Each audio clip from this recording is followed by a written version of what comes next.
आप देख रहे हैं दिल्ली अप टू डेट।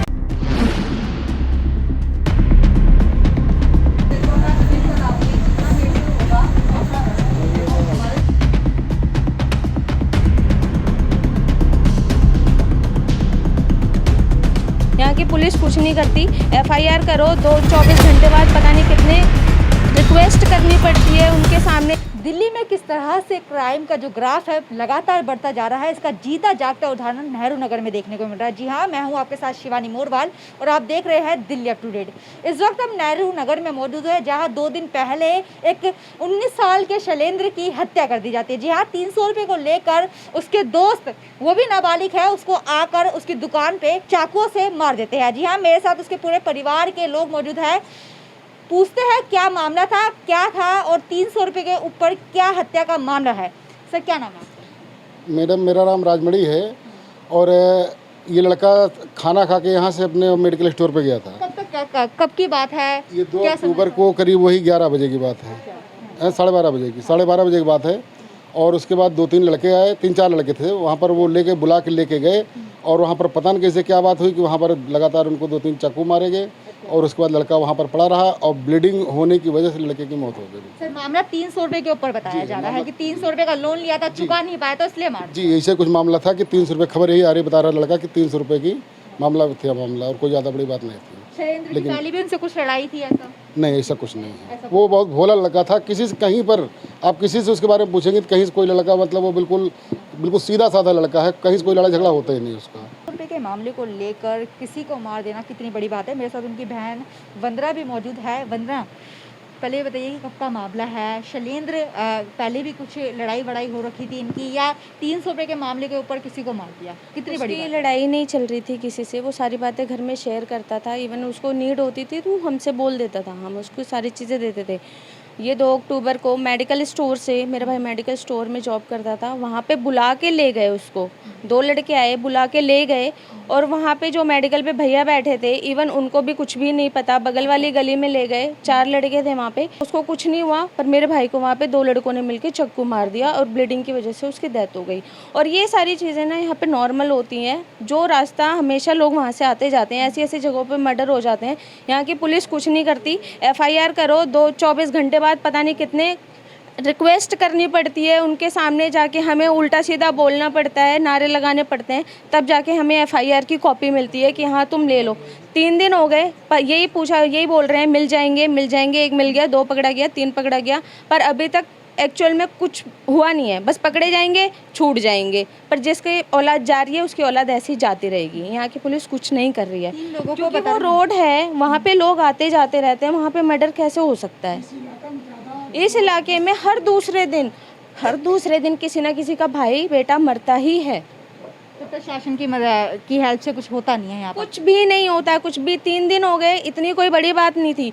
वो जो लड़का था, जो विटनेस था, उसने साफ साफ बोला कि 1 बजे की जिस लड़के ने मारा है उसकी ट्रेन है, 1 बजे वो निकल जाएगा। फिर भी पुलिस वालों ने कुछ नहीं किया। वो लड़का कहाँ है अभी? 3 दिन हो गए, उनको नहीं पता। मतलब वो मेंटली एक तरीके से प्रिपेयर होके आए थे, या तो वो मोनू को मार देंगे या तो मेरे भाई को मार देंगे। तो उन मोनू को तो कुछ नहीं हुआ, उसने ये बोला कि मुझे पकड़ लिया था, मैं कुछ कर नहीं पाया। अरे मेरे भाई के 2 जगह चाकू मार दिया उन्हें। हॉस्पिटल ले जाते उसकी डेथ हो चुकी थी। तरफ से अभी एफआईआर रखी गई है, पोस्टमार्टम रिपोर्ट नहीं आई है, क्या लगता है? कुछ पोस्टमार्टम रिपोर्ट नहीं आई है अभी हमारे पास, पर जो एफआईआर की कॉपी है, कल वो डेथ बॉडी थी, हम लोग उठा नहीं रहे थे कि पहले तुम दो तो हमें कोई चीज़, ऐसे तो हम चले जाएंगे, तुम बाद में बोल दो कि हो गया काम।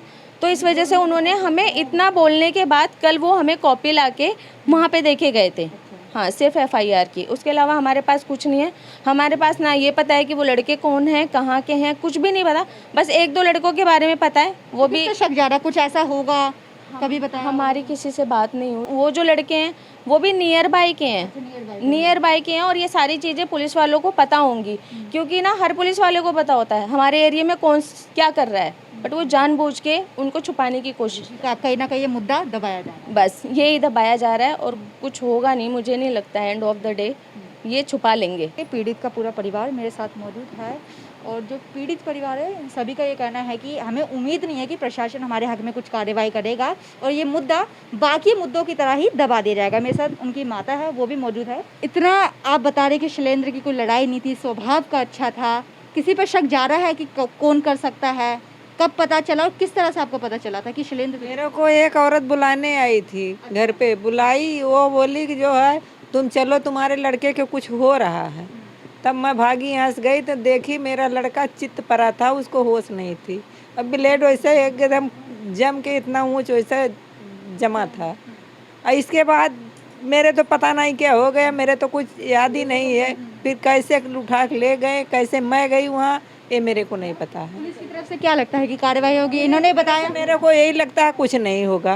ये सब घूस लेते हैं, घूस खाते हैं, जिसके हाथ से खा लेते हैं उसी वाली बजाते हैं ये लोग। प्रशासन कुछ कार्रवाई नहीं कर रहा, क्या लगता है कि न्याय और इंसाफ अब कौन देगा? कौन देगा? वो 3 दिन हो गए, दे ही नहीं रहे इंसाफ। हम तो 3 दिन से उनके वहाँ जा रहे हैं पुलिस स्टेशन। 3 दिन से क्या कर रहे हैं वो लोग? बस तसल्ली दे रहे हैं कि हाँ हो जाएगा हो जाएगा। क्या हो रहा है? इतने दिनों से हम लोग तो झूठ जा रहे हैं वहाँ पे, बस आके ये बोल रहे हैं कि आपका काम हो रहा है, काम हो रहा है। इतनी करने के बाद उन्होंने FIR की कॉपी दी है। ऐसा नहीं लगता जितने चक्कर जो पीड़ित परिवार है उनको काटने पड़ते हो तो दोषियों को नहीं काटने लगते? बिल्कुल भी नहीं। उनको क्या करना होता है? उनको तो हफ्ता मिल जाता है, उनका काम चलता है, उनको क्या चक्कर मारना पड़ेगा?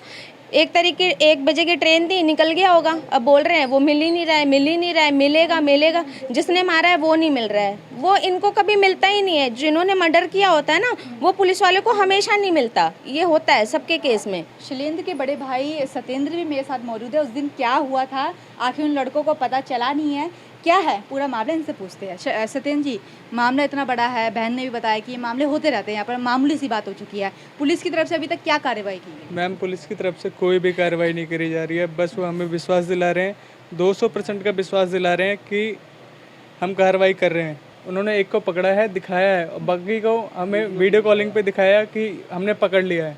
लेकिन वो वही लड़के हैं। नाम बताए हैं आपको? नाम उन्होंने बताया, एक अनुराग है, एक फ्रूटी है। ये लड़के जो हैं, ये इनका काम ही यही है, चाकू मारने का काम है इनका, और चोरी चमारी का ही काम है इनका। ये टोटली गलत लड़के हैं, ये इनका हमेशा का काम यही है। ये सारे ही आसपास ही रहते हैं। शैलेंद्र के दोस्त थे? नहीं, शैलेंद्र के दोस्त नहीं थे। स्टेशन कुछ पुलिस के ने उसके ऊपर कोई नहीं, अभी तक कुछ नहीं करा गया। जिस दिन ये मर्डर हुआ था उस दिन उसको लेकर के गए। ले जाने के बाद उसको 2 से 3 घंटा बिठा कर हमारी नज़रों से बिल्कुल गायब कर दिया उसे। कहीं कुछ उसका आता पता नहीं है कि कहाँ है वो।